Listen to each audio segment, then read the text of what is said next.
que es bueno decir que lo estamos haciendo bien las universidades públicas, ¿no? Sí, creo que esto es bueno decirlo, siempre lo digo, ¿no? Si vamos a las tasas de desempleo, por ejemplo, en Canarias, de la última EPA, pues el 13,5% es la tasa media de desempleo en Canarias y casi la mitad es la tasa de desempleo de las personas que tienen formación universitaria, ¿no? Alrededor del 7%, ¿no?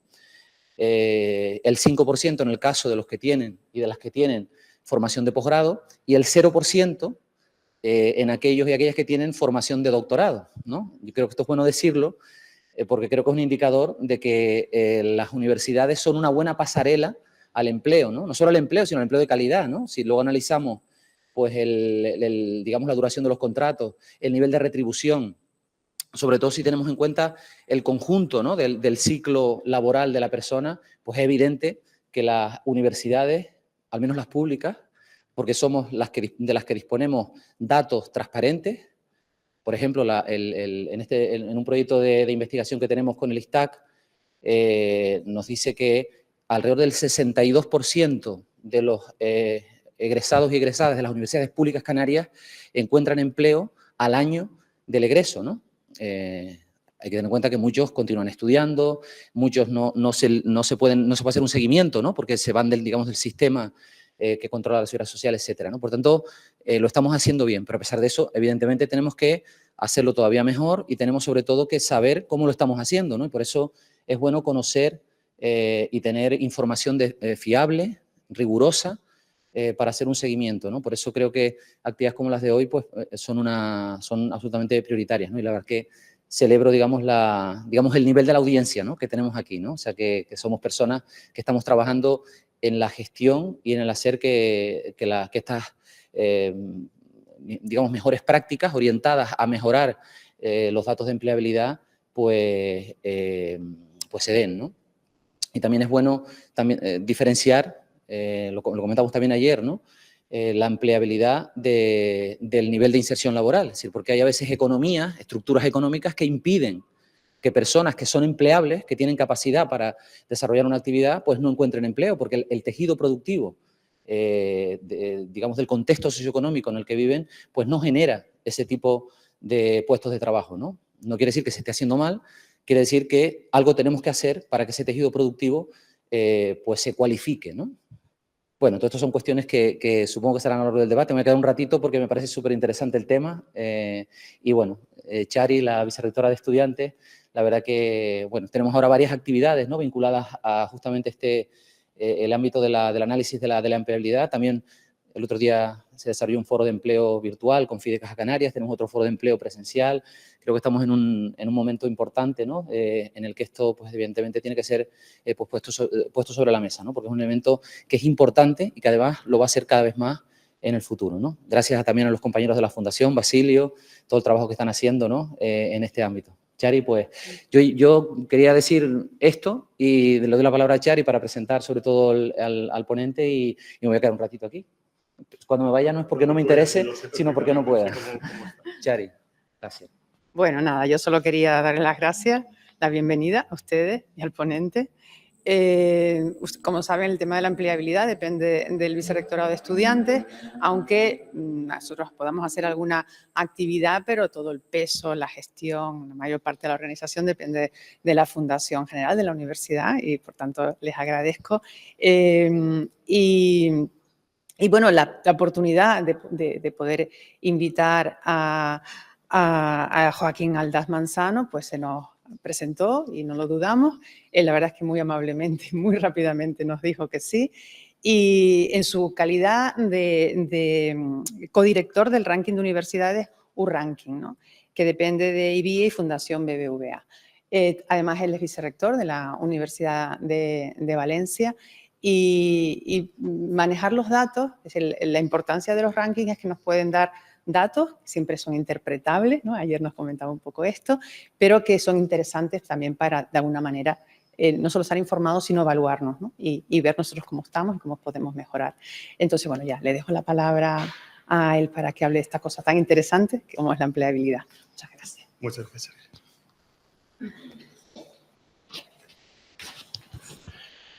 Bien, casi la mitad de los mensajes que iba a dar los ha dado ya el rector, con lo cual podemos ir reduciendo la sesión. Sí que quiero que entendamos esto como lo que es un encuentro, no es una conferencia de mí hacia vosotros. Yo voy simplemente a compartir una serie de puntos de vista, siempre basado en datos. Yo siempre digo que una persona sin datos solamente es una persona que tiene una opinión personal.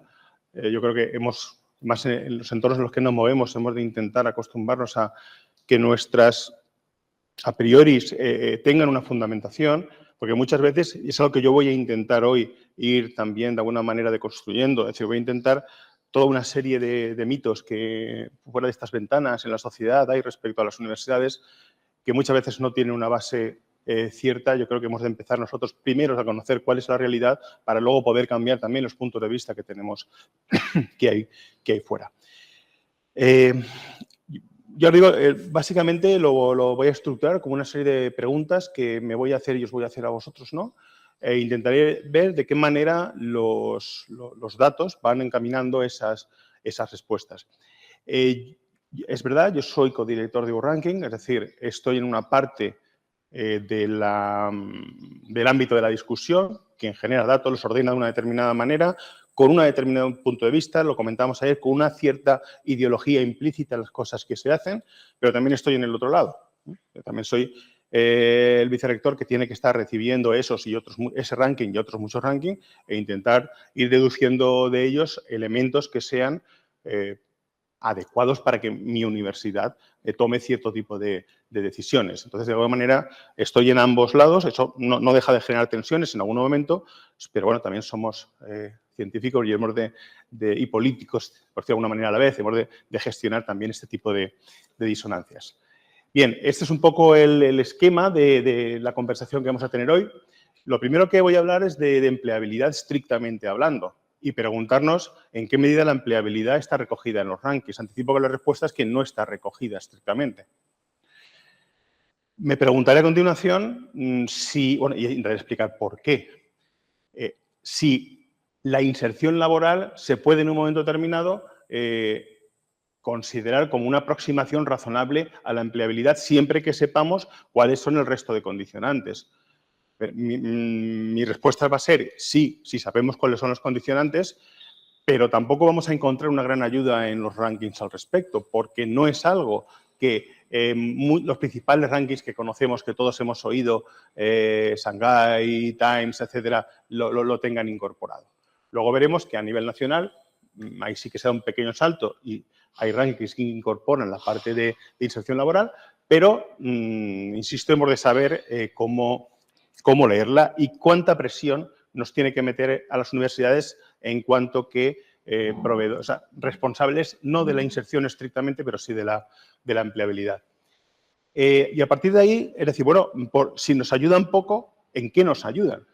Y nos ayudan fundamentalmente en no tanto el ranking en cuanto a una ordenación de universidades, cosa que tiene interés en algún momento como simplificación de las cosas, pero sí que nos puede ayudar su sistema de indicadores, es decir, las fuentes de información que se utilizan para generar esos rankings y que nosotros podemos trabajar con nuestras propias manos, porque en muchos casos, en el mío desde luego, son fuentes públicas a las cuales todos vosotros podéis acceder como usuarios del sistema universal del SIU del Ministerio. Es decir, que es una información que podemos trabajar y también mostraré información de la encuesta de inserción laboral de los universitarios, del INE, que también nos da un montón de información y que podemos saber manejar, debemos saber manejar para, digamos, saber dónde tenemos que actuar. Yo haré un resumen de resultados e intentaré ver daros mi punto de vista acerca de cómo se puede ir trabajando. Y luego dedicaré también, y creo que una parte importante, a la parte que os decía, qué mensajes podemos dar a nuestras universidades en cuanto a sus gestores, a nuestros estudiantes, a sus familias, a las administraciones que se deriven precisamente de este análisis de datos. ¿Cuánto de lo que se dice por ahí fuera es cierto y cuánto no es cierto? Porque si hay mensajes que han calado mucho en la sociedad y que no son ciertos, o sea, tenemos responsabilidad para que en nuestros discursos, en nuestras propias aulas, ir cambiando este esquema de información. Bien, en primer lugar, la primera pregunta que me hago y que os hago es esta. Es decir, si el concepto de empleabilidad y los rankings ¿Tiene sentido, tendría sentido que incorporáramos la empleabilidad a los rankings? A ver, desde luego que sí, que el foco sobre las universidades en este momento, en cuanto que consumidoras de recursos públicos, es importante y que la responsabilidad que tenemos las universidades en generar egresados empleables es alta, eso hace que, bueno, cualquier ranking que se precie debería intentar incorporar la empleabilidad en su esquema de análisis. ¿Por qué no aparece como una dimensión más en ninguno de ellos? Aquí sí que no digo en algunos. Algunos hablan de employability, pero no utilizan. O sea, cuando miran los indicadores, no es la empleabilidad lo que están incorporando. Pues fundamentalmente, porque ahora vamos a ver, cuando tú defines la empleabilidad, tiene tal complejidad operativa que encontrar indicadores que cumplan ciertas condiciones es imposible. No hay nada, salvo que planteáramos una especie de PIAC universitaria o de PISA universitario. No hay información para incorporar la empleabilidad como tal. También porque hay un supuesto que yo insisto, es muy erróneo cuando ves las cifras de que, bueno, si tú tienes un buen desempeño docente, un buen desempeño investigador, vas a tener un buen desempeño en la gestión de tu empleabilidad. Y eso no es así necesariamente. Es verdad que te puede ayudar, pero no es así. Con lo cual, la incorporación de la empleabilidad como tal no existe. Vamos a ver por qué. Cuando nosotros planteamos un sistema de indicadores, ¿de qué estamos hablando? ¿Qué hacemos? Esta transparencia está aquí, como podría estar en una clase de psicología, como podría estar en una clase de métodos en marketing o de métodos en dirección de empresas. Es la teoría clásica de la medición. Cuando queremos medir un concepto, que es un concepto que no observamos directamente, ¿qué podemos hacer? Lo primero es definirlo, y definirlo con precisión. Y cuando lo tenemos definido, como no lo podemos ver directamente, vemos en qué indicadores podría reflejarse ese concepto. De tal manera que si esos indicadores tienen un comportamiento positivo, querrá decir que quien los está causando, la empleabilidad, está teniendo una evolución positiva. Por supuesto, siempre sujetos a un término de error. Es decir, no todo el comportamiento de ese indicador se debe a el comportamiento de la empleabilidad. Esto, que parece una cosa muy sofisticada, es una tontería. Cuando nosotros estamos haciendo un examen para evaluar a nuestros estudiantes, ¿qué estamos haciendo? Estamos haciendo eso. Hay algo no observable, que es el conocimiento de una asignatura, y lo que hacemos es buscar una serie de indicadores que se supone que son esas preguntas de nuestros exámenes o ese proceso de evaluación continua, donde esperamos que el conocimiento de la asignatura se refleje en ellos. Por supuesto, no todo el comportamiento de esa pregunta del examen se va a deber al conocimiento de la asignatura. Habrá una parte que se deberá, por ejemplo, que el chaval sea un genio copiando o que yo me equivoque al corregir. Hemos de asumir que hay un cierto comportamiento del indicador que no se debe a la variable que lo causa. Pero para poder elegir los indicadores, lo que es fundamental es entender y acordar la definición del concepto. Solo a modo de ejemplo, unas definiciones que podemos encontrar por ahí. ¿Qué es empleabilidad? Competencias y cualificaciones transferibles que refuercen la capacidad de las personas para aprovechar las oportunidades de formación y encontrar empleo. Eso es lo que dice la OIT. ¿Qué dicen una serie de autores? Habilidades, otras características que permiten encontrar y permanecer en el empleo. La definición que digamos más se aproximaría a lo que estamos acostumbrados. Conocimientos, habilidades, capacidades con las que se ha de dotar un estudiante para que pueda ejercer adecuadamente las profesiones. Digamos, sería la definición más cercana a nuestro. O nos damos cuenta de que estamos hablando, competencias, cualificaciones, habilidades, conocimientos. ¿Qué indicadores podemos encontrar en fuentes secundarias, en datos del Ministerio, en datos del INE, que nos aproximen esto? Es imposible. En este momento es imposible. Tendrían que ser pruebas específicas a nuestros egresados para ver de alguna manera lo que os decía, algún tipo de PIAC o de PISA universitario. No hay forma de incorporar esto a un sistema de indicadores que cumplan una serie de requisitos que luego veremos. Bien, CRUE en su momento, a través de la cátedra UNESCO, hizo una, digamos, conceptuación bastante, creo que completa, del concepto de empleabilidad. Ha hablado de una serie de habilidades y actitudes, en TIC, en comunicación, en idiomas, etcétera, competencias sistémicas como creatividad, innovación, competencias cognitivas, capacidad de análisis, competencias interpersonales. Veamos todo esto Y, hombre, sí, formación en idiomas podríamos encontrarlo a través de ciertas encuestas como la EILU, pero muy poco de esto lo vamos a poder encontrar. Por lo tanto, la respuesta a esa pregunta inicial es no, los rankings no incorporan la empleabilidad pura, entendida como concepto como el que hemos visto, ¿no? Entre otras cosas, porque no vamos a encontrar ninguna fuente para todas las universidades. Claro que todas las universidades podemos tener nuestros propios estudios de empleabilidad. Y a veces, más que de empleabilidad, si os dais cuenta, acaban siendo de inserción laboral, no del concepto de empleabilidad. Pero bueno, tenemos nuestros propios estudios, pero un autor de un ranking no va a encontrar un sistema de indicadores para todas las universidades, además que se garantice su continuidad, que sea homogéneo en su captura. Por lo tanto, no. Por lo tanto, no vamos a encontrar, no hay rankings que incorporen la empleabilidad entendida de esta manera. Bueno, y si no podemos incorporar la empleabilidad, ¿por qué no incorporamos la inserción laboral?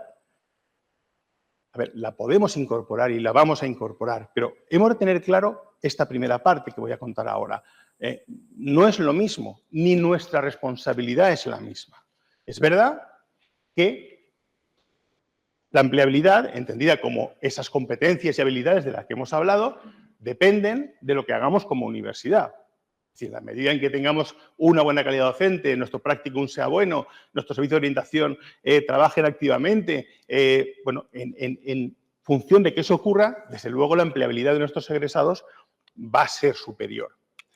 Claro, es verdad, y aquí está la clave, que la empleabilidad influye en la inserción. Si no fuera así, no tendría ningún sentido toda la discusión que estamos teniendo. La empleabilidad influye en la inserción, pero ¿cuál es el problema? Que no solo la empleabilidad influye en la inserción. Influye claramente el entorno geoeconómico. Es decir, no es lo mismo, lo comentaba el rector, lo mismo, una capacidad de inserción en una comunidad autónoma con un per cápita determinado, con un tejido empresarial determinado, con una demanda de empleados intensivos en conocimiento que en otras comunidades autónomas. No es la misma facilidad. Y eso, efectivamente, está influyendo en la inserción laboral, aparte de lo que hagamos nosotros en términos de empleabilidad. Las características personales del individuo influyen en la empleabilidad. Si nosotros podemos hacer un gran trabajo, pero si esas personas, vamos a ver, no nos engañemos, el nivel de renta del hogar no es lo mismo para una persona nacida en un hogar determinado con un nivel de renta que tiene una red social determinada encontrar un empleo que para otro, aunque ese otro haya recibido la misma atención por parte de la universidad, haya dado la misma atención a ambos. Eso influye y eso, desde luego, condiciona mucho los estudios de los padres, por ejemplo. Eso condiciona la inserción. Es verdad también que el entorno geoeconómico influye en la universidad, que vamos a decir a los rectores de las cuestiones de financiación, de mapa de títulos, etcétera, y las características personales también influyen en la empleabilidad. Es decir que yo voy a utilizar la inserción como un indicador de empleabilidad tiene sentido. Y es mejor, creedme, yo creo que es mejor que nada. Pero lo que no podemos es ignorar todo el resto. Es decir, no todo el impacto de la empleabilidad en la inserción depende de lo que hagamos como universidad. Por lo tanto, aquí yo lo que haría sería simplemente plantearme el dilema de o no hago nada o no me planteo analizar qué pasa con la inserción de mis universitarios o hago algo, utilizo esa información, pero sin perder nunca este esquema de análisis de la cabeza. Yo hago una pregunta y os digo, vamos a ver, ¿es peor aproximar la empleabilidad mediante la inserción de lo que pueda ser emplear el desempeño investigador, aproximar el desempeño investigador por sexenios, artículos Q1, factores de impacto? Fijaos la discusión que tenemos en este momento con los Coara y todo esto. Es decir, las mismas reticencias pueden haber a una cosa que a otra. Y, sin embargo, no nos planteamos tener un sistema de seguimiento de nuestros resultados de investigación. O lo mismo incluso con la docencia. Yo no lo he dicho, pero mis responsabilidades como vicerrector no son las de empleabilidad, son las de sistemas de tecnología de información, acreditación de títulos. O sea, ¿Me estás diciendo yo que paso todas las comisiones de la agencia evaluadora que aproximar la calidad docente por las tasas de éxito, tasa de evaluación, abandono, etcétera, ¿estamos midiendo la calidad docente? No, evidentemente que no. Ahora, ¿no medimos entonces? ¿Renunciamos a medir? Pues hombre, yo creo que sí. No renunciamos a aproximar estos conceptos por ese tipo de indicadores, pues a lo mejor tampoco deberíamos renunciar, insisto, teniendo claro el esquema en la cabeza, a aproximar los resultados de empleabilidad a partir de la inserción.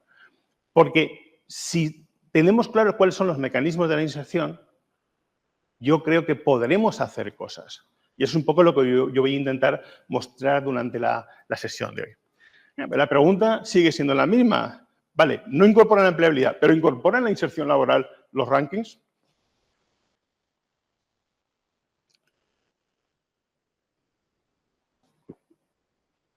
Unos sí y otros no. Cojamos los grandes rankings, ¿no? Los que todo el mundo tiene en la cabeza. Cojamos Shanghái. Shanghái es un ranking de investigación y punto. Y además es un ranking de investigación de volumen y punto.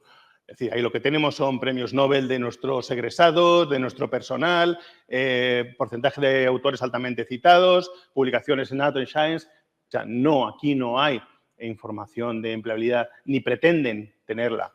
Bueno, vayamos al siguiente, cojamos el Times Higher Education. Docencia, entorno de investigación, calidad de la investigación, contacto con los sectores productivos, con la industria e internacionalización.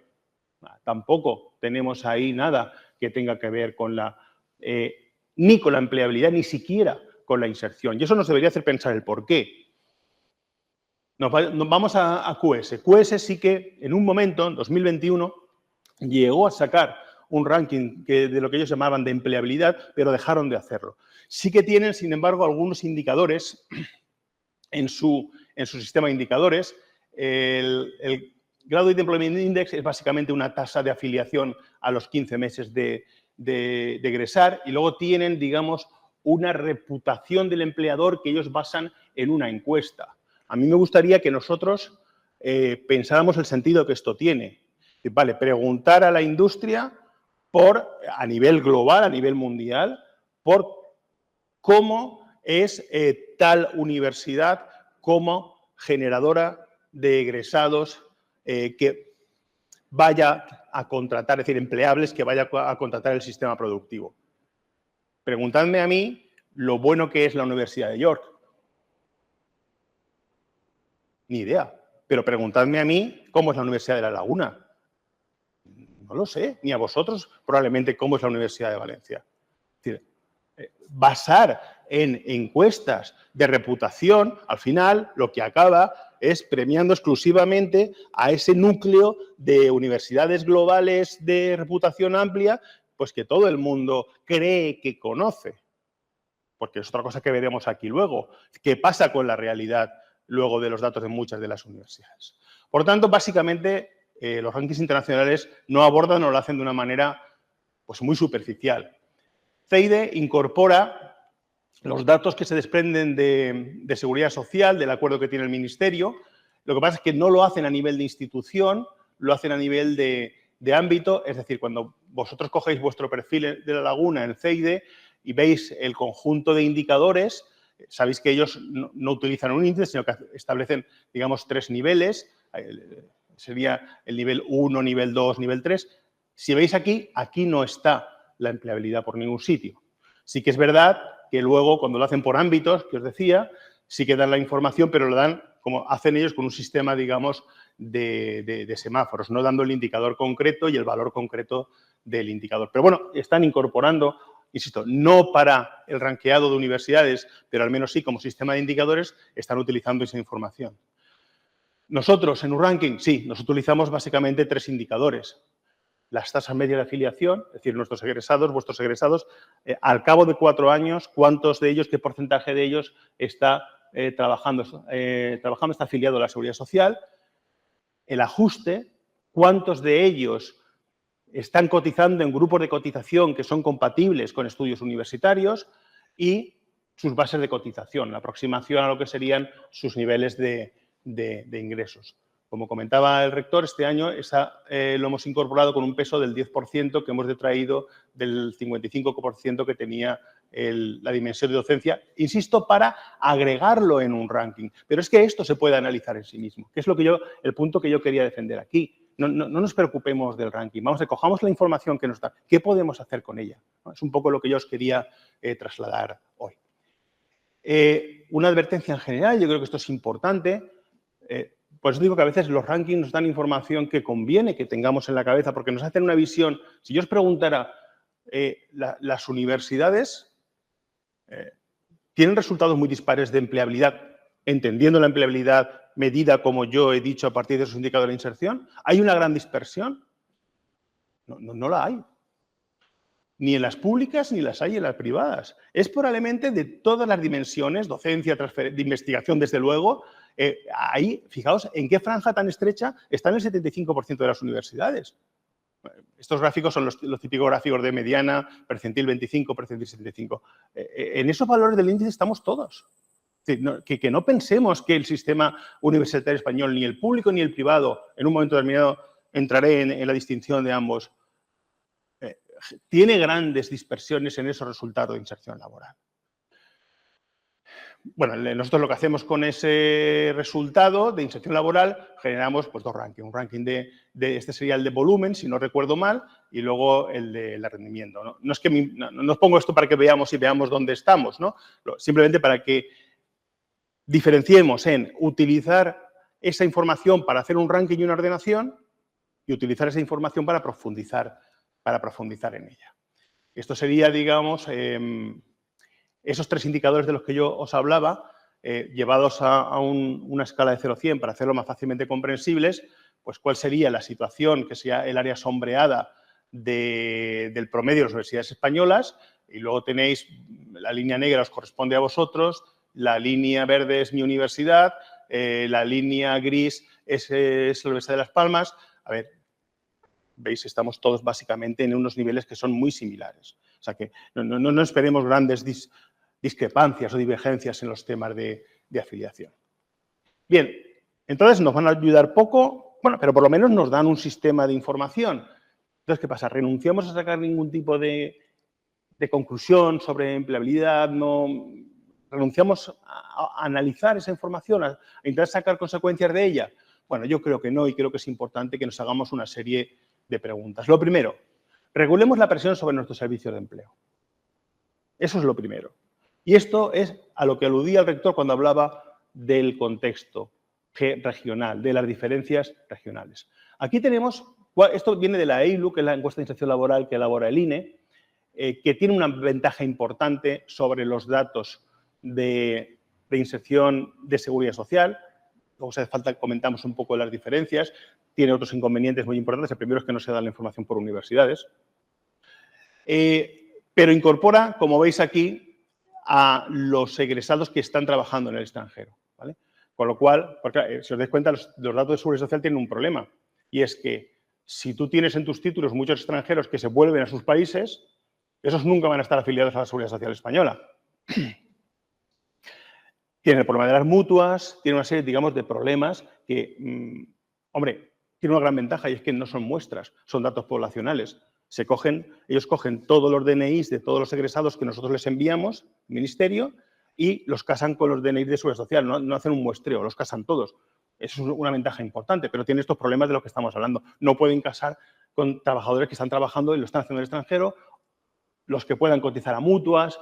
Hay algún problema con algunas cuestiones en derecho o en arquitectura que sí que tienen mutuas un poco más potentes, pero bueno, en general no es un gran problema. Estos no, esto digamos una encuesta, tiene el problema de una encuesta y por tanto una muestra y por tanto un error, pero tiene la ventaja de que recoge, digamos, todo lo que dejaría fuera el estudio de seguridad social.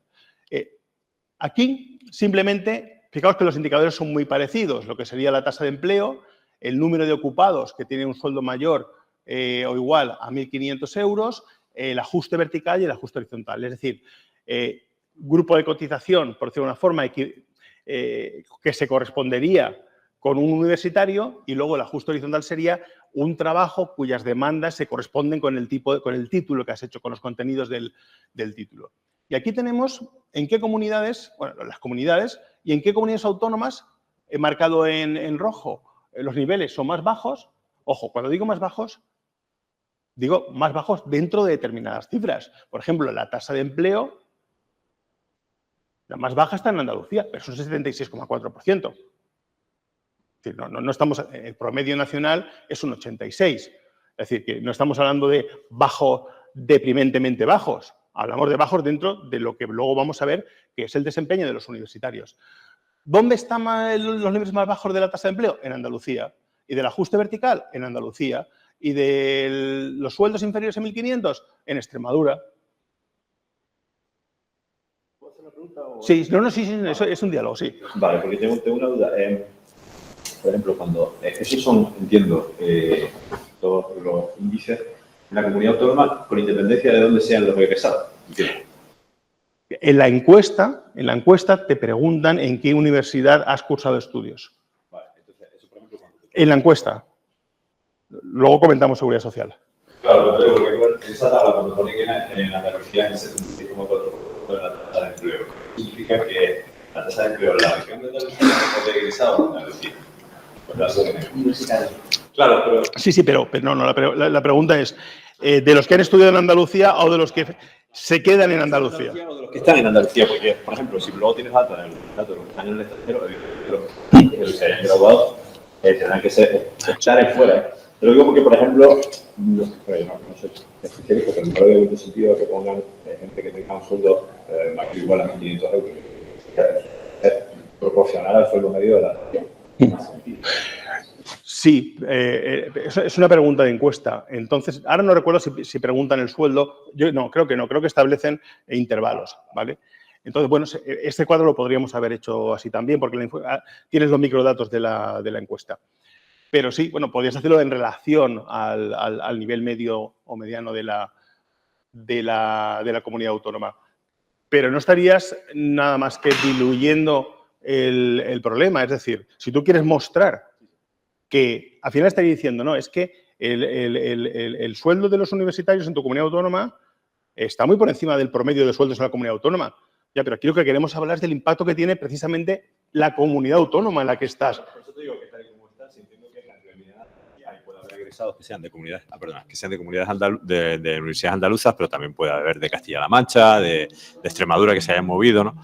Con lo cual realmente ahí no está midiendo, es lo que decías de empleabilidad e inserción, es decir, realmente no está midiendo lo buena que es una universidad, por ejemplo, las universidades andaluzas, sino el entorno económico de la propia región. Es que precisamente eso es lo que pretendía con esta... Vale. Es decir, lo que pretendo aquí es, regulemos la presión que le metemos a nuestros servicios de empleo. Es decir, digamos, es que sabemos que al final las cosas están mal o están peor en comunidades autónomas que tienen renta per cápita muy baja. Perdón por la introducción. No, os he dicho que esto era un diálogo. En modo alguno yo pretendo aquí pontificar sobre las cosas de las que estoy aprendiendo todos los días.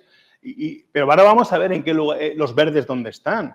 Los verdes están en Cataluña, los verdes están en País Vasco, los verdes están en Madrid, los verdes están en Navarra. Luego, vamos a ver, es decir, no nos quitemos toda la presión, claro que la tenemos. Pero bueno, vamos a ver el impacto que tiene y sobre qué cosas podemos actuar sabiendo esto, ¿vale?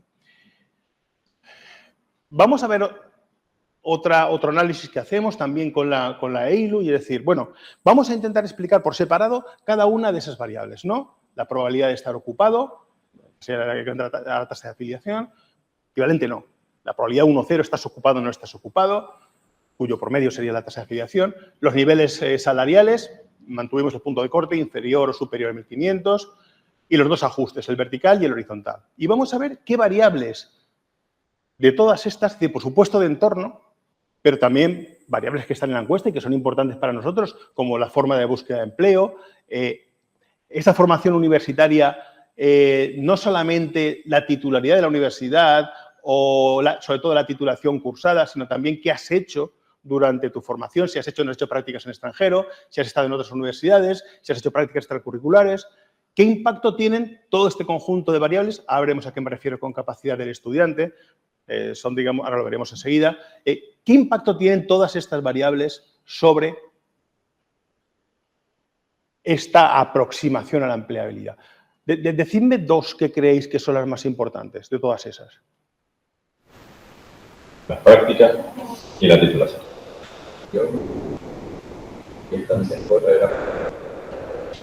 Pues vamos a ver enseguida, pero son la titulación y la comunidad autónoma. Vamos a verlo. Yo creo que este gráfico se entiende relativamente bien.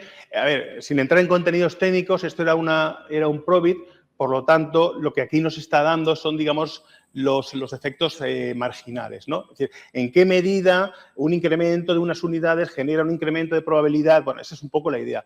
Las barras más grandes son las barras que tienen un impacto más importante sobre cada una de las variables. Sobre estar ocupado, ¿qué título has hecho? A ver, nosotros no podemos cambiarnos de comunidad autónoma. Vemos que la comunidad autónoma tiene un impacto muy importante, pero el impacto fundamental es de la titulación que se ha hecho. Lo que condiciona fundamentalmente la empleabilidad de la gente, esta discusión que teníamos previamente también antes de comenzar, iba en estos términos. Y sobre eso, yo sé, a ver, yo también soy vicerrector, quiero decir que yo no soy ningún ingenuo, yo no puedo cambiar mi mapa de títulos de hoy para mañana. Pero esto me puede exigir una planificación de largo plazo de hacia dónde ir. Y luego lo veremos cuando hablemos de sugerencias a distintos públicos, entre ellos las comunidades autónomas.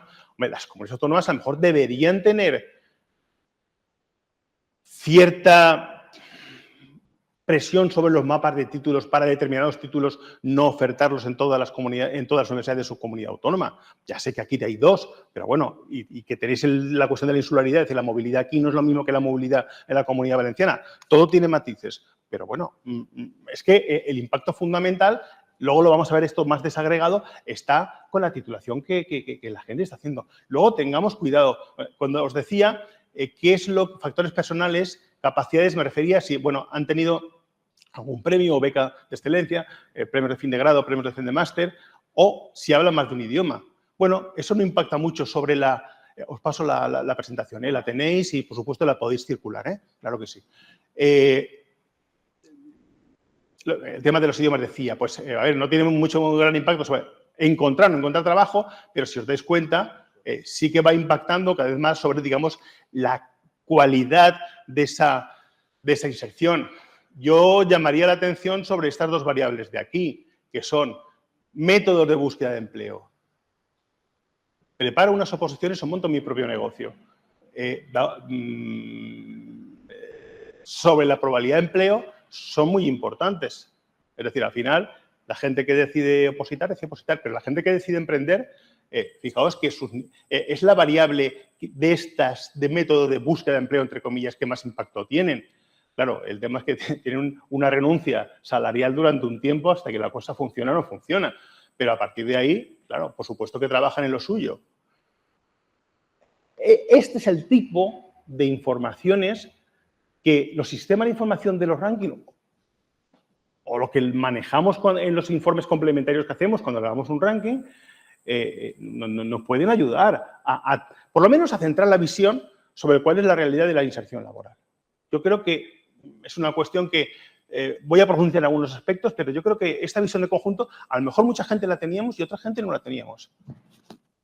Perdón, otra pregunta, es que me interesa mucho. Hay una cosa que además las universidades americanas yo creo que se mide mucho también, es el tema de la sobrecualificación, ¿no? Es las personas que acaban trabajando en un empleo para el cual no necesitarían la cualificación que tienen, ¿no? Ahí yo creo que también la relación entre los títulos que saque la universidad y el entorno socioeconómico es bastante también evidente, en el sentido de que si tú al final estás generando egresados que acaban trabajando en algo para lo que no haría falta ser universitario, yo no sé si ese indicador os habéis planteado también incluirlo más a lo mejor en la relación entre, porque eso sí que a lo mejor podría indicar o dar bastante información desde el punto de vista de la universidad. Lo vamos a ver en un rato, ¿no? O sea, está porque efectivamente, es decir, yo voy a hacer una secuencia de preguntas que responden a mitos que hay en la calle. Es decir, bueno, pero es que la universidad es una fábrica de parados, intentar demostrar que no. Ya, pero bueno, se colocan, pero no se colocan en lo que están haciendo, están sobrecualificados. Pues intentaré mostrar como no desde luego en el grado en lo que la gente piense. Lo voy a ver porque efectivamente es un tema importante. No deja de ser un déficit. Claro, ¿Cuán atribuible a nosotros? En parte sí. Mapa de títulos.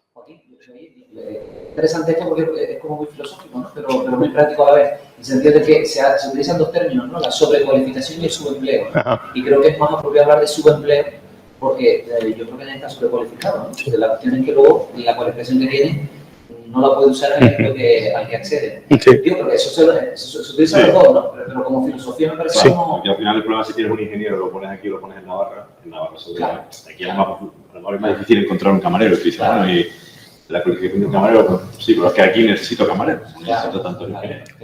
Sí. Esa persona está subempleada. Claro. Sí, yo coincido. Yo prefiero el término de subempleo porque es verdad, yo no creo que nadie esté sobrecualificado. El tema es que, bueno, pero bueno, sí que nos tenemos que preguntar esto, ¿no? ¿En qué medida nuestro mapa de títulos está lanzando al mercado egresados perfectamente empleables teóricamente, pero que el mercado no los puede absorber? Y eso lo que lleva...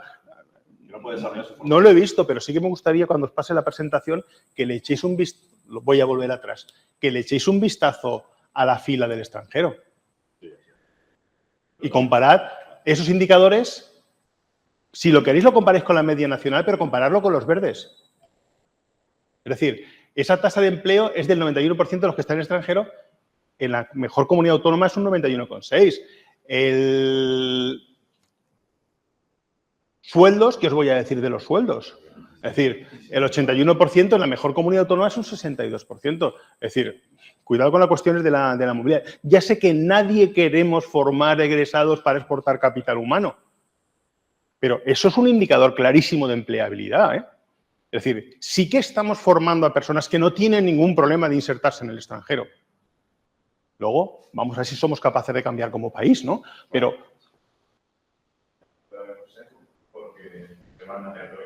No, claro. No se van aleatoriamente. Bueno, decía el compañero, por repetir para la grabación, hay un sesgo porque no se van aleatoriamente. Claro. Se van, digamos, aquellos, o si queréis, o los más preparados, no creo que tampoco necesariamente los más preparados, pero sí que, digamos, van aquellos de ocupaciones donde la demanda, ahí estamos hablando mucho enfermero, estamos hablando de donde la demanda es alta y mejor remunerada de lo que es en nuestro país. Bueno, quería poner el foco un poco sobre eso por el tema de la movilidad. ¿Tan importantes son los títulos? Pues sí, a ver, estos serían, digamos, grupos de estudio muy agregados, donde tenemos una visión de esos 4 indicadores. También, insisto, yo es que quiero que es importante que las cosas relativicen. Esto serían las tasas de empleo, salarios, etcétera. A ver, el rojo es un 77%, no es un 1 o un 2%. Un poco relativicemos esto y luego lo intentaré relativizar más. Pero sí, efectivamente, hay grupos de grados que son más empleables o mejor insertables que otros, ¿no? Quizás esto lo veamos mejor, porque aquí dice, bueno, me estás dando demasiados números, ¿me lo puedes sintetizar todo en uno para que lo vea más claro? Eso es lo que hacen los rankings muchas veces. Bien, pues simplemente, de hecho, de esos indicadores he cogido una media geométrica equiponderada para generar un índice y poder ordenaros las cosas a partir de ese índice, ¿vale? Entonces, cojamos, si queréis, los 10 grados de mayor índice, que se corresponde con mejor resultado en todo, y si queremos, los 10 grados con peores índices, que se corresponden con niveles bajos en general con todo. Y esto yo creo que es una realidad que aquí sí como universidades nos tenemos que plantear. Y como familias, también. Me explico. La realidad es esa. Aquí estamos hablando fundamentalmente de STEM y salud. Ahí está medicina por encima de todo, porque tiene un sistema, digamos, de...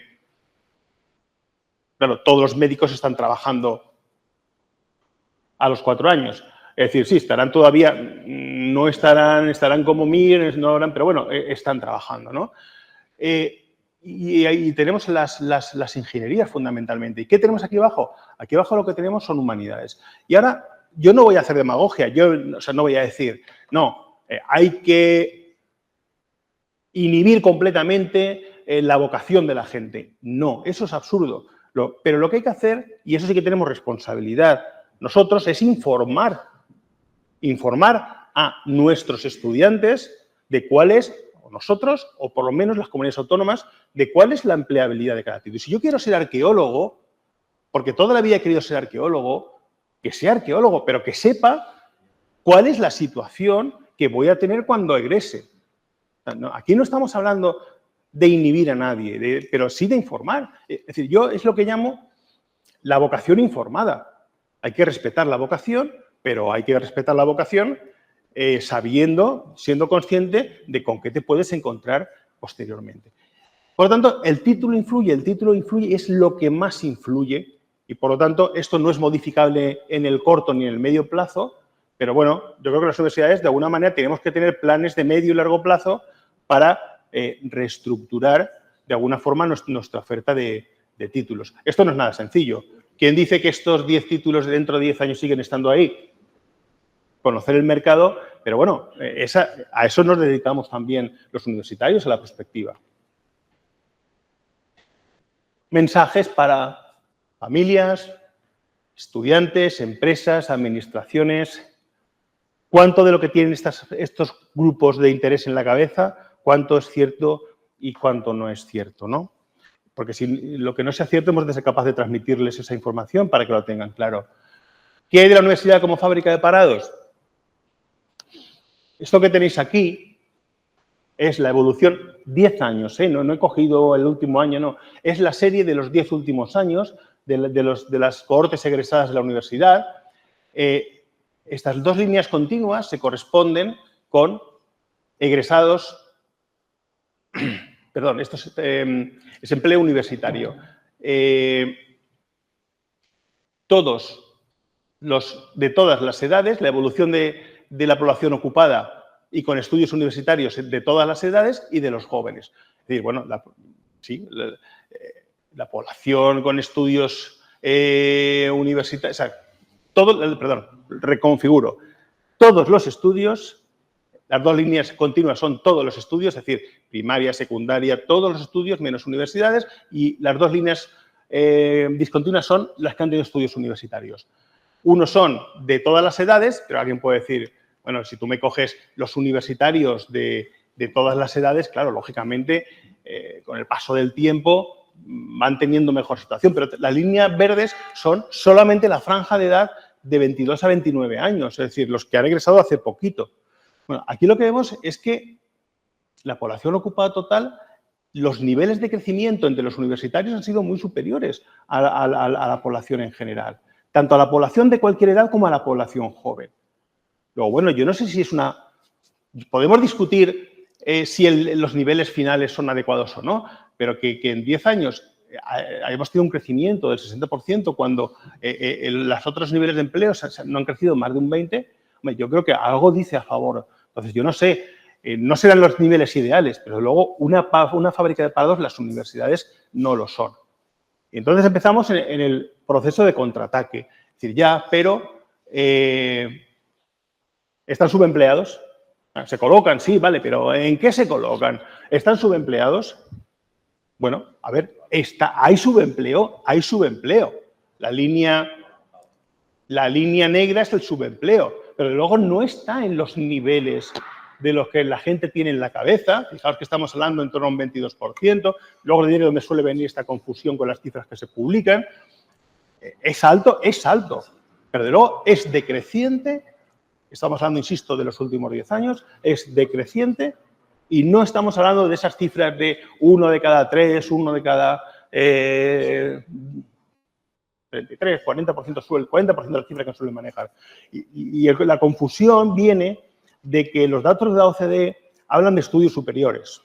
Y los estudios superiores incorporan, para entender la formación profesional, no son estrictamente estudios universitarios. Entonces, cuando se publica, la OCDE publica esos resultados, nos vienen a las universidades unos palos de los cuales solo tenemos una parte de la culpa. Esa parte de la culpa, y no toda, porque ya sabéis, insisto, el tema del entorno es ese 22%. Por lo tanto, hombre, ni somos una fábrica de parados, ni nuestros estudiantes sistemáticamente están subempleados. Esto, para mí, es un gráfico que creo que es importante. Este es el total del empleo creado en los últimos 10 años. Se han creado 4 millones de empleos en total. De esos 4 millones de empleos, 437.000, el 11%, han ido a jóvenes de cualquier nivel educativo. Partamos de la base del empleo joven, partamos de la base de estos 437.000. ¿Cuántos de esos 437.000 se lo han llevado a los universitarios? El 80%. ¿Tenemos un problema de empleo juvenil? Lo tenemos, pero desde luego hacemos mucho porque las universidades hacemos mucho porque ese problema no exista o no tenga la gravedad que tiene. El 80% del empleo joven creado ha ido a universitarios. Lo mismo ya, pero ¿en qué trabajan? ¿Cuántos de este empleo universitario, cuántos de estos 345.000, qué parte de ese empleo universitario es lo que llamaríamos alta cualificación? Es decir, las ISCO 1, 2 y 3 de la clasificación de ocupaciones, directivos, científicos, intelectuales y técnicos de apoyo. Más del 90%. Por eso, a ver, no me estoy pintando una situación ideal a las universidades, pero, hombre, seamos conscientes de lo que hacemos y cómo lo hacemos, ¿vale? Yo creo que esta información, esto es un stock, es el total de los últimos 10 años. Hombre, yo creo que alguna labor han tenido positiva las universidades y algo estamos haciendo bien también. ¿Y qué pasa con los salarios? Digo, vale, sí, voy aceptando pulpos, ¿no? No es una fábrica de parados, no están tan subempleados como, pero ¿cuánto ganan? Bueno, la primera pregunta es, ¿cuál es el nivel medio de salarios en este país? Eso para empezar. Y luego, si queréis, empezamos a ver qué pasa con los universitarios, ¿no? A ver, estos son los ocupados totales y los universitarios. Aquí es, digamos, sin distinguir por edades. A ver, la prima de los universitarios es de un 47% de ingresos superiores. Pero claro, ahí, como decía, ahí estoy yo. Ahí está un egresado de hace ya ni quiero saber cuántos años, ¿no?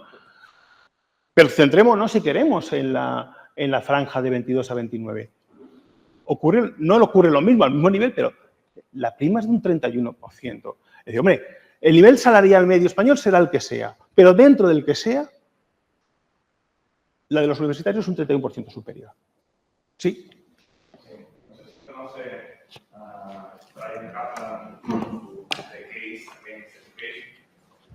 y en ese caso, lo que decía es que, o parte de su crítica, era que en realidad las universidades, sobre todo él decía ingenierías, medicina, vamos a dejarla aparte, vamos a centrarnos en humanidades, era su hipótesis. Lo que están haciendo es signaling, es decir, yo cojo a los estudiantes, los paso por aquí, es como un proceso de descubrir cuáles son aquellos que pues, tienen mayor capacidad de trabajo, esfuerzo, etcétera, y después, aunque no le hayamos enseñado ninguna competencia útil, realmente van a ser los que terminen teniendo el título, van a tener mayor capacidad de empleo, mayor capacidad de tener salarios más altos, pero que no indica realmente que es lo que han aprendido en la universidad. La universidad lo único que ha hecho es pasarlos por un proceso que les descubre. ¿Hasta qué punto se podría hacer una estadística donde se pudiera ver el perfil que tenía el estudiante antes de empezar a la universidad, lo que tiene después y cuánto ha ganado realmente por el proceso universitario y no simplemente porque la universidad selecciona lo que ya de por sí era valioso? No sé si... A ver, eso presupone que el mercado no es inteligente. Es decir, que la señalización debe responder, por tanto, a un incremento de capacidad real. Él lo que dice es que es como que la universidad le está haciendo el proceso de selección de recursos humanos a las empresas. Sí. No solo. No solo. Nos estará formando, ¿no? Porque tú dices, quitamos medicina. Vale. ¿Quitamos enfermería? Quitamos, no sé, física pensando en radiólogos. ¿Cuánto tenemos que empezar a quitar es decir, de profesiones donde lo que la universidad les ha tenido que aportar para que sepan desempeñar su profesión es ineludible? Quitemos, claro, ¿hasta qué extremo voy a ir? ¿Quitemos abogados? ¿Me explico, no? Es decir, sí, yo creo que hay un componente de señalización y hay un componente, pero vamos, fíjate que estamos hablando de un país, hablamos del nuestro, en el cual las tasas de matriculación universitaria son altísimas. A donde voy es, ¿podemos medirlo para transformar esa opinión en datos y que podamos, con variables estadísticas, decir, no tiene razón, sí, o hasta qué punto. Necesitaríamos un panel donde se recogieran, fíjate, necesitas un panel larguísimo. Necesitaríamos un panel donde siguiéramos a las personas que acaban en la universidad y las que no acaban en la universidad. No se me ocurre ninguna fuente que haga ese seguimiento, ¿no? Pero desde luego sería ideal. A ver, yo siempre me he hecho la misma pregunta. Yo un tema en el cual yo quiero profundizar alguna vez es en qué medida las universidades somos escaleras sociales o no lo somos. Pero claro, para eso hacen falta paneles de seguimiento, ¿no? El impacto de dónde vienes, el impacto de las familias sigue siendo muy importante. Y no tanto a nivel económico como a nivel, digamos, de entorno, digamos, de seguimiento, de formación, de aspiraciones. Yo creo que no tendría. A mí no se me ocurre ninguna fuente que nos permitiera hacer eso, desde luego. Hubo una noticia, ¿no? Stiglitz. El papel de las universidades como escalera social, que estaba disminuido en el sentido de que al final el 90% de la gente que nace en un entorno socioeconómico bajo o medio bajo se queda en un entorno económico bajo y medio bajo, y que la probabilidad de ascender está muy condicionada por el entorno, que las universidades podían tener un papel o se podía jugar, pero que el papel quizás no era tanto como el que nosotros pensamos. Yo no sé si al final los datos que él manejaba eran en Estados Unidos, donde la estratificación social, en general en los entornos anglosajones, porque en Inglaterra también es mucho mayor. Yo creo que aquí sí que juega un papel importante. Pero yo en esa cuestión, lo de que si somos un ascensor social o no, es que somos el único. Es decir, no hay otra posibilidad, salvo que te toque la lotería. Sí, no. Y la lotería no te convierte en un ascensor social. No. Muchas veces. Al revés, te acaba destruyendo con el paso del tiempo, ¿no? Yo es que creo que somos el más importante, ¿vale? Y cuidado porque estamos ante un riesgo tremendo. O sea, estamos ante un riesgo que es el siguiente. Y aquí abro un paréntesis sobre esto y luego, bueno, sobre esto entre comillas, porque sobre algo de esto voy a ir en este momento. Abro un paréntesis. Estamos empezando a percibir en algunas comunidades autónomas gobiernos que hacen la siguiente reflexión. A ver, yo me está costando financiar a la universidad esta cantidad de millones de euros y las universidades privadas me están formando a la gente aparentemente igual sin que yo tenga que invertir un duro. Este tema es incipiente, pero es un tema tremendamente delicado. Porque yo siempre hago una pregunta, y es la pregunta, es decir, la gente dice, bueno, pero tú da un sistema de becas, el que vale, vale, ¿no?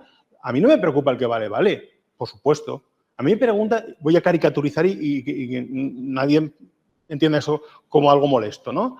Es decir, a mí no me preocupa el listo rico y el listo pobre. A mí me preocupa el tonto pobre, entre comillas, y el tonto rico. ¿En qué sentido? En el sentido de que tonto rico... ¿Me explico lo que quiero decir? Es decir, entonces, cuidado con este tipo. Cuando digo tonto, insisto, no es la palabra más acertada, pero las personas con menores capacidades, pero que pueden tener una evolución vital que sea importante. Entonces, este es un tema que no es menor. Vale, pero los estudiantes de las privadas tienen mejor inserción laboral.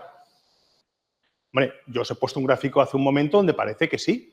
Si os dais cuenta, esta es la inserción laboral medida como la medimos en un ranking. ¿Veis dónde está la mediana de las universidades públicas? En torno al 80, y la mediana de las universidades privadas está en torno al 85. Aparentemente, esto es así en el agregado. Y yo digo, bueno, vamos a ver el agregado, pero voy a coger mis propios datos y voy a intentar ir desmenuzando todo esto.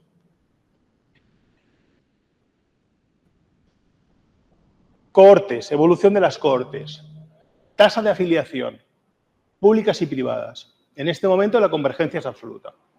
Es decir, la tasa de afiliación a los 4 años de los egresados de las públicas y las privadas es la misma.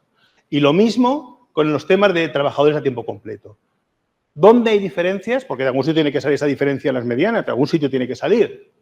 Sale del ajuste, los que están, el porcentaje de egresados de las privadas que trabajan en grupos de cotización que tienen que ver con empleos universitarios es superior, en unos, creo que son 10, 12 puntos, y las bases de cotización, ¿veis?, son crecientes, pero también existe un gap entre ambas. Bueno, la conclusión, si nos rascamos más, es, bueno, hacen las cosas mejor. Y bueno, vamos a verlo. Vamos a ir título a título. Nos vamos título a título. Estos son, he cogido, si os dais cuenta, los 20 primeros que ya había mostrado en una transparencia anterior. Y ahí tenemos para adecuación al nivel de estudios, el ajuste.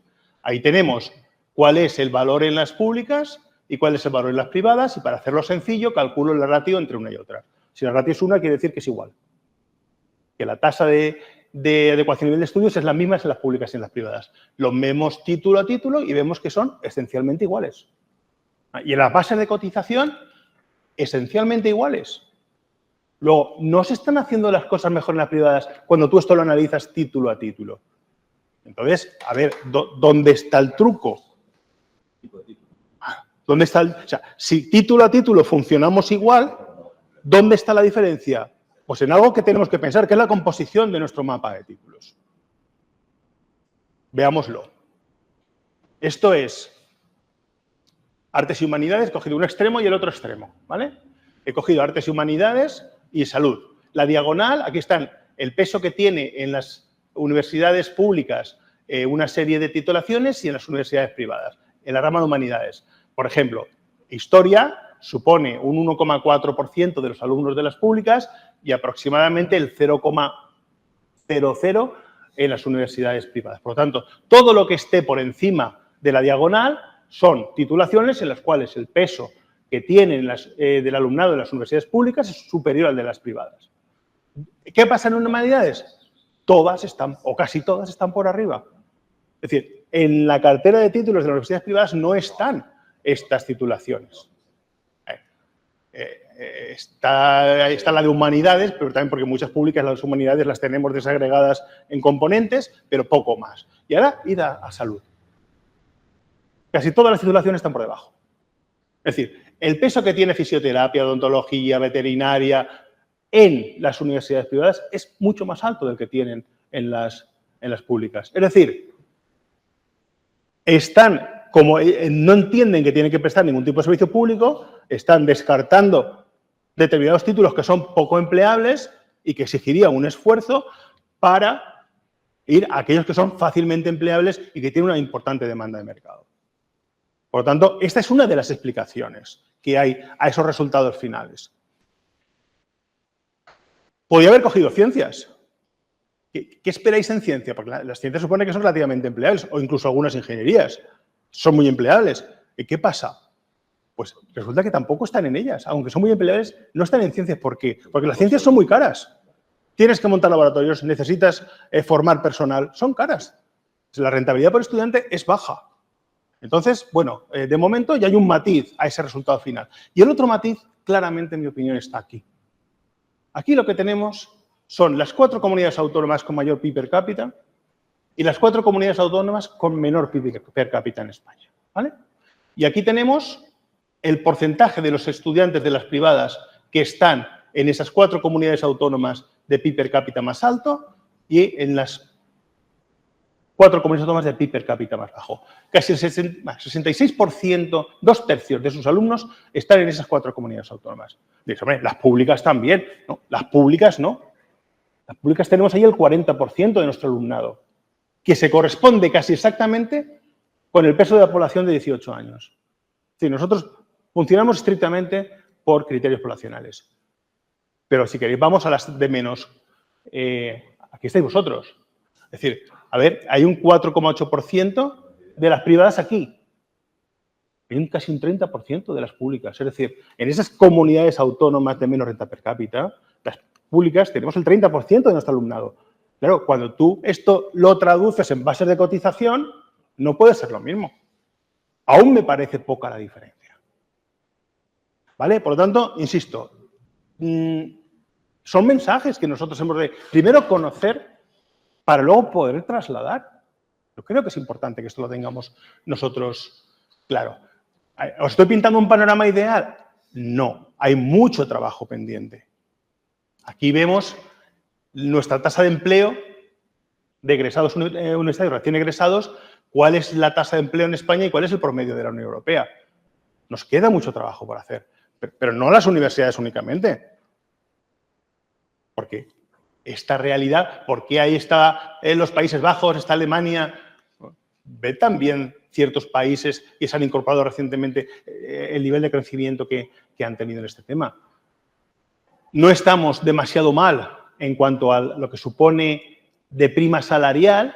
¿Por qué? Lógicamente, porque si nuestros niveles salariales en general son más bajos, por poco que logremos para los universitarios, ya estamos cerca de... Porque eso no es el nivel medio salarial, es la prima de tener estudios universitarios frente a no tenerlos.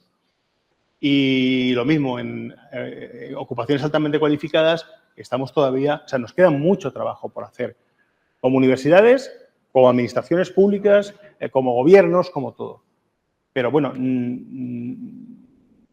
que quede mucho trabajo no quiere decir que estamos partiendo de una situación que sea dramática, ni muchísimo menos. Recomendaciones. Yo no me atrevo nunca a hacer recomendaciones. Yo lo que os pongo delante son algunos temas sobre los cuales darle vueltas, sobre los cuales podemos reflexionar juntos. Para nosotros como universidades, yo creo que lo he dicho, el tema del diseño de titulaciones, a largo plazo, los vicerrectores que tienen la responsabilidad de estrategia necesitan empezar a pensar sobre esta cuestión. Es decir, tenemos una capacidad de adaptación que es muy lenta, tremendamente lenta.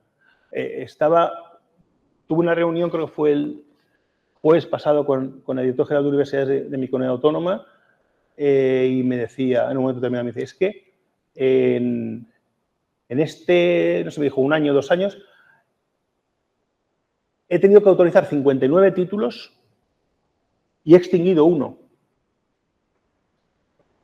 Es decir, no movemos nuestros mapas. A lo mejor, yo no digo que haya que extinguir titulaciones en general, pero habrá que racionalizar y estructurarlas, es decir, dejarlas digamos, no en todas las universidades, en todo el sistema educativo. Es decir, porque necesitamos libertad. Ya sé que los recursos no se pueden coger de un sitio y meter automáticamente en otro.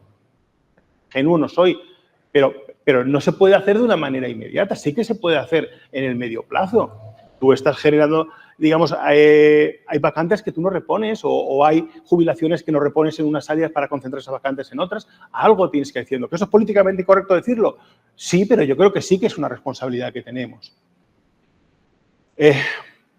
Hemos visto que ciertas competencias transversales y sobre todo la movilidad, la cultura de la movilidad, es fundamental porque es una de las variables que hemos visto que tiene un impacto más alto en términos de inserción. Y luego informar. Hay que informar y formar para la inserción. Ya sé que lo hacéis, o sea, cursos de elaboración de currículums, cursos de búsqueda de trabajo, pero no hemos de decaer, hemos de insistir en esa fase, digamos, de formar para la inserción. Y algo que sí que hacen bien las privadas y nosotros no. Y son las redes de alumni. Estamos en un país donde todavía a quien conoces ayuda a los procesos de inserción. Y nosotros nos cuesta mucho coger a nuestros egresados que están en esas empresas, que son directivos de empresas importantes, y traérnoslos a las aulas sistemáticamente para que, primero, como un elemento motivador y, segundo, como un elemento de red social. Es decir, que se sepa en un momento en que estas personas puede llegar un momento que puedan hacer algo. Y ahí los consejos sociales hacen un trabajo importante, pero no podemos tener redes tan poco densas con nuestros egresados. Esta es un poco la secuencia, la ordenación de lo que os acabo de contar. Estudiantes y sus familias, elegir la titulación con reflexión. Hemos visto que es el principal elemento diferenciador en términos de inserción laboral. Yo no voy a negar la vocación en absoluto, pero ¿en qué titulación eliges? Importa. Y si te empeñas en elegir una que es tu vocación y que tiene problemas de inserción, que lo sepa, simplemente que lo sepa, que sea una decisión conscientes. La universidad importa mucho en la medida de cuál es su mapa de títulos. Entonces, bueno, hemos de comunicar nuestros servicios de apoyo, cuáles son las conexiones que tenemos con el entorno. Insisto, ahí la tarea de los consejos sociales es tremendamente importante. Los consejos sociales, hablo en general, yo insisto, no hablo de vuestra universidad porque a ese nivel lo desconozco, pero los consejos sociales mantienen siempre una situación, digamos, tensa muchas veces con los equipos directivos de las universidades porque suelen tirar más hacia los niveles de exigencia de lo que muchas veces los equipos de gobierno de las universidades queremos admitir, ¿no? Y ese creo que es una tensión sana y una tensión que es necesario intentar mantener, porque esa conexión que ellos tienen con el entorno es la que dicen, quieren trasladarnos y quieren intentar aumentar esta conexión. Ya sabemos cuáles son esas competencias, ¿no? que facilitan la inserción, dominio de idiomas, prácticas en empresa, manejo de las TIC. ¿Cómo las estamos incorporando? Las competencias digitales, ¿cómo las estamos incorporando en nuestros currícula? Y eso sí que es responsabilidad nuestra, ¿no? De alguna manera, revisar nuestros planes de estudios. Yo no voy a negar, no me llaméis negacionista, no voy a negar la importancia que tiene seguir las directrices de incorporar los temas de sostenibilidad en los planes de estudio, los temas de igualdad, todo eso es importante. Pero las competencias digitales, al final, claro, no podemos únicamente, al final también tenemos que dar los contenidos de nuestras asignaturas, ¿no? Pero yo creo que aquí hay ciertas cuestiones que tienen más importancia. Y luego la apuesta por la movilidad. Los gobiernos autónomos, y con esto termino, perdón. A ver, cada universidad podrá dar información de empleabilidad o de inserción laboral, pero los gobiernos autónomos son los que tienen la obligación de mantener y hacer estas difusiones. Si vosotros entráis en la página de Burranking, es muy sencillo, ahí lo tenéis todo, pero la gente no tiene por qué entrar en un ranking privado para mirar ciertas cosas. Yo creo que esta información es una información que los gobiernos tienen la responsabilidad de transmitir. Transmitir lo que estamos haciendo en las universidades en términos de inserción, en términos de empleabilidad. La tarea de informar a los orientadores. Olvidamos muchas veces los orientadores la importancia que tienen y la desconexión que tienen o que tenemos las universidades con ellos muchas veces. Y luego la parte, yo sé que esta parte es polémica, pero yo honestamente creo que eso tiene que ser así. Los gobiernos tienen que empezar a incorporar dentro de sus modelos de financiación plurianual, tienen que empezar a incorporar indicadores de inserción laboral por ellos y por nosotros. Porque ellos tienen parte de la responsabilidad y nosotros tenemos parte de la responsabilidad. Y entonces, digamos, cierta parte de la financiación está vinculada a proyectos conjuntos de actuación sobre el tejido, por su parte y por la nuestra. Tenemos herramientas como las, no sé, las tesis doctorales industriales. Hay muchas formas bueno, pues, pero eso que se traduzca por parte de ellos y por parte de nuestra en proyectos programa que tengan financiación específica para ello. Entonces, yo creo que ahí los gobiernos tienen que empezar también a que dentro de sus planes de financiación tienen que empezar a incorporar esto. Y luego, en las acreditaciones de títulos, yo creo que antes o después esto tiene que empezar a jugar, los indicadores de inserción tienen que empezar a jugar un cierto papel. Y esto es, insisto, la visión general que yo quería dar. Os he trasladado datos y muchas opiniones también. Yo las opiniones no las traslado nunca desde una superioridad moral, ¿no? Yo estoy aprendiendo todos los días y me sorprende. Yo tenía muchos prejuicios aquí que los datos poco a poco, pues de alguna manera te van cambiando, ¿no? Pero el mensaje fundamental yo creo que es no renunciemos a analizar los datos. Yo creo que esto es, si algo tiene este país, tiene muchas cosas buenas y muchas cosas malas, pero tenemos un sistema de información universitaria que es la envidia de Europa. Es decir, podemos saber todo prácticamente de todas las universidades públicas y de muchas privadas.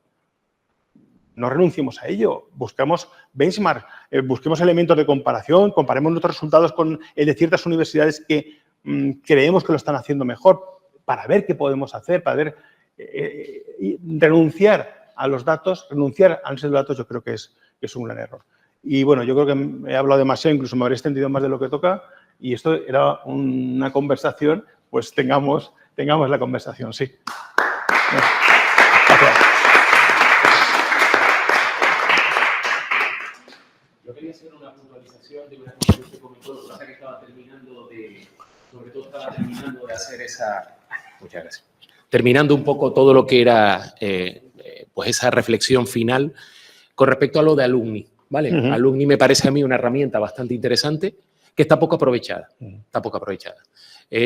Acceder, por ejemplo, a ese seguimiento de datos de egresados, por ejemplo, o de incorporar, cuesta muchísimo.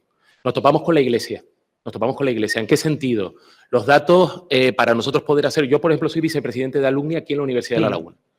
Entonces, bueno, para nosotros poder acceder a esos datos, no ha habido forma. Llevamos casi 5 años intentando, de alguna forma, llegar para poder hacer ese seguimiento. Se ha planteado hasta crear, de alguna forma, hasta la oficina Alumni, que es una... hay varias experiencias. La Jaume primero me parece que la tiene, lo tiene también Salamanca, y estamos en ese proceso. Pero poder, hasta incluso para poder integrar a esos egresados que no se descuelguen de la propia universidad, que de alguna forma tengan esa conexión, no hay forma humana. Es muy complicado, muy complicado. Y muy complicado porque los datos tienen que llevar los funcionarios, tienen que... Y, por ejemplo, la oficina Alumni, por ejemplo, nos puede crear. Yo creo que esa conexión y ese aprovechamiento, además me ha gustado mucho que usted haya nombrado 2 veces todo lo que es la parte de los antiguos alumnos, porque yo creo que los antiguos alumnos es un tesoro que está ahí, aparte de los consejos sociales, son tesoros que tenemos ahí en la universidad y que nos pueden permitir pues, hacer esa continuación y ese seguimiento, ¿no? Un poco era esa reflexión. Sí, coincido. Vamos a ver, el tema al final es que no puede ser, digamos, una tarea de una oficina, ¿no? Es decir, es la universidad la que lo tiene que sentir como propio y a partir de ahí es algo tan sencillo como que, creo que nosotros lo hacemos así, en un momento determinado, cuando, no recuerdo exactamente en qué fase es, si cuando piden el título o qué, aceptan recibir comunicaciones de la universidad como egresados y, a ver, ahí hay ciertos trucos. Ahí lo que utilizamos también muchas veces, cuando ellos lo autorizan, lo que hacemos es, en los segundos correos de recuperación de contraseña, son los que, porque claro, es verdad que no vamos a negarlo, que los correos de la universidad, muchos ni los utilizan, los tienen redirigidos y tal, pero bueno, si ellos autorizan a utilizar esa segunda forma de comunicación.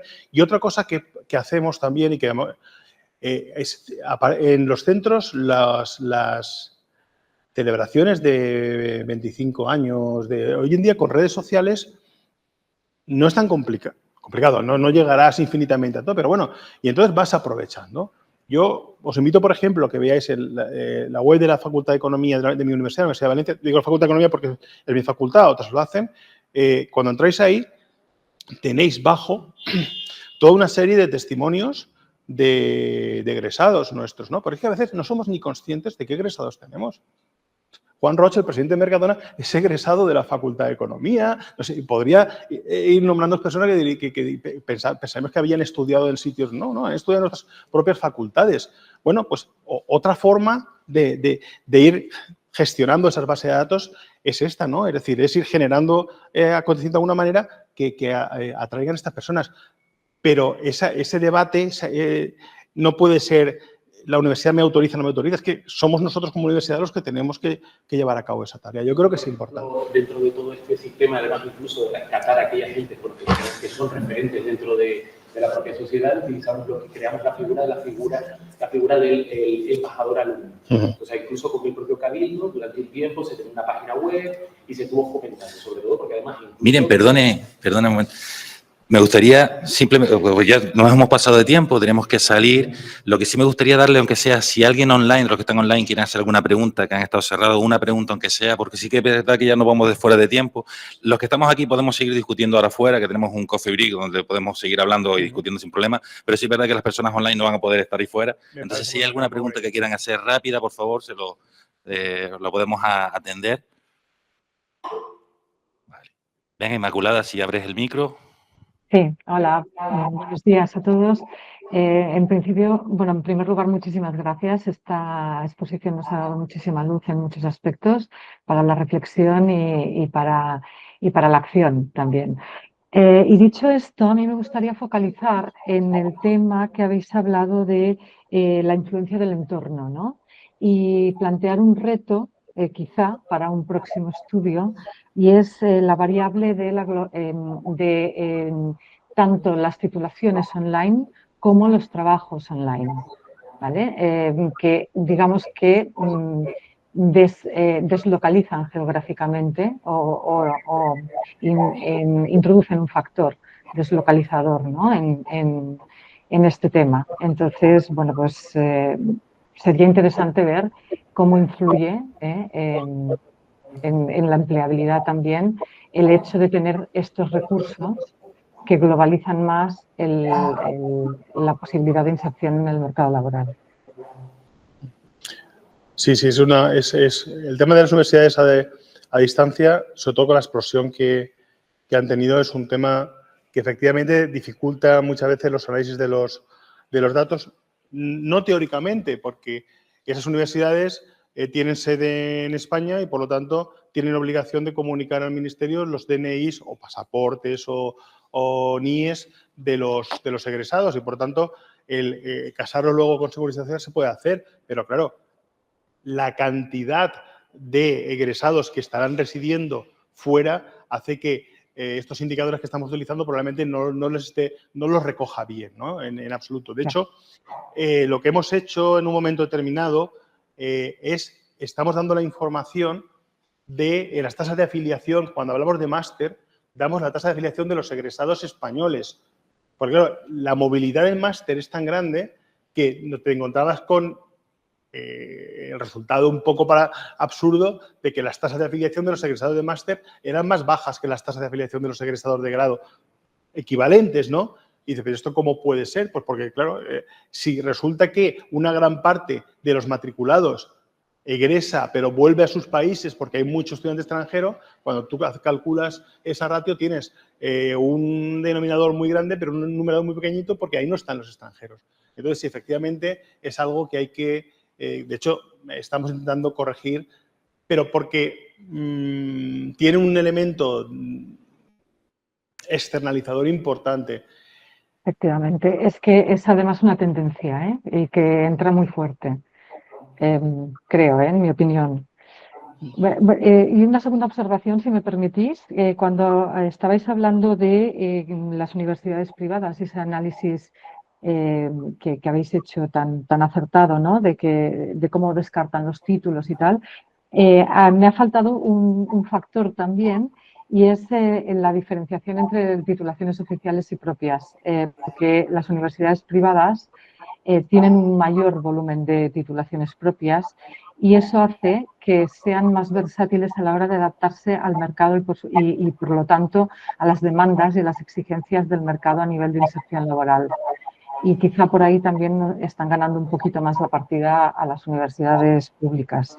Yo creo que el entramado que nos marcan las agencias de calidad con respecto a la aprobación de titulaciones oficiales está siendo, para sacar nuevas titulaciones me refiero, y para extinguir también títulos ya puestos en la oferta formativa, está siendo un factor de freno para la adaptación y esa versatilidad que deberían tener la formación con respecto a adaptarse a exigencias del mercado laboral. Bueno, esto es. Muchas gracias. Gracias a ti. Sí, lo del tema de las... Bueno, pero al fin y al cabo, lo que en ese sentido, el tema de las titulaciones Lo siento no dejan mucho, de ser pero ya me titulaciones están cortando, oficiales. no voy a poder darle. Es decir, por lo tanto, tienen el mismo proceso Vamos a de escuchar, pero lo aceptación, siento, ya nos están diciendo que tenemos de que salir de la acreditación, sala. verificación, etcétera, que tienen las nuestras. Y lo que tienen ellos son probablemente más flexibilidad a la hora de hacerlo. Pero al final, yo creo que aquí el papel de las... No me estoy refiriendo a cuando comparamos oficiales con oficiales, que efectivamente el proceso es el mismo, seas pública o seas privada. Me estoy refiriendo a que las universidades, claro, efectivamente, tienen una mayor oferta de titulaciones propias que las que generalmente tienen las universidades privadas.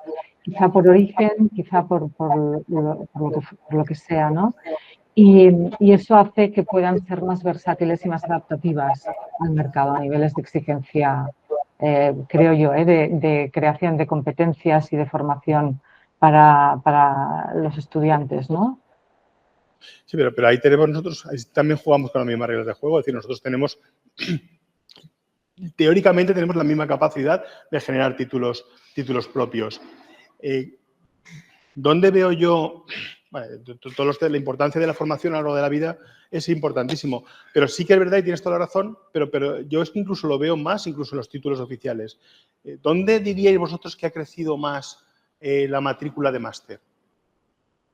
En España, la matrícula de máster ha crecido más en el bloque de edad de 35 años en adelante. Y ahí es donde las universidades públicas, o sea, todo eso se lo están llevando a las universidades privadas. ¿Por qué? Porque tiene una flexibilidad que nosotros no tenemos. Nosotros no vamos a dar clases los fines de semana, nosotros no lo vamos a dejar todo concentrado en las tardes, y ahí es donde nos tendríamos que plantear cosas. Ahí sí que creo que ellos juegan con una flexibilidad, claro, subpersonal. Totalmente, perdón, es que es ahí donde voy, estás clavándolo, o sea, Inmaculada, es ahí donde voy. yo lo siento, pero Gracias, ya estamos... perdón. Venga, gracias. Bueno, lo dejamos por ahí, porque es que y salimos fuera. nos están pidiendo que salgamos fuera. Lo siento a los perfecto, online, muy bien. no poder continuar con el debate, pero nos han cerrado la sala. Gracias por asistir.